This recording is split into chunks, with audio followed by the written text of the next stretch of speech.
The digital shadow. We live in the world where every click leaves a footprint, every scroll a shadow, long, silent, persistent. Our phones are window, but who's peering in? Our data's a currency, but where?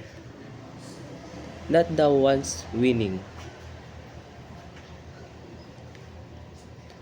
A password's a look, but the keys often lost in phishing scams. Malware, a hacker's cold cost, our photos, our chats, our deepest desires.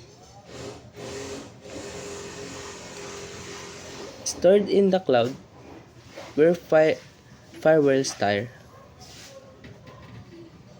What in your identity is stolen in the blink of an eye. Your bank account drained your reputation, left to die. What if strangers know your every move?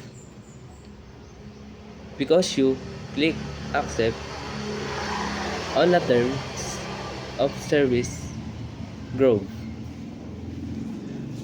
Privacy is just a word, it's a right. A shield from a safe, quiet night. Security, not a burden, it's a tool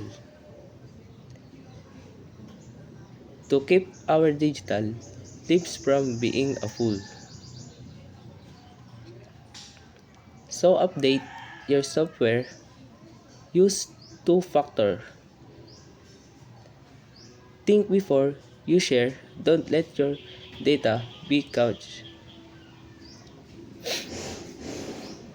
Because in this connected world, we're all in the fight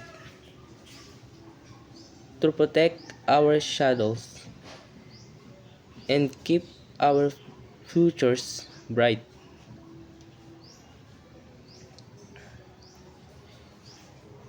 Your data is your guard, it's like gold.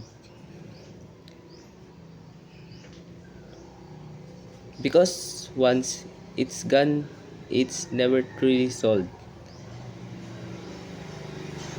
Stay safe, stay smart, and let your voice be heard in the digital age. Privacy is our world.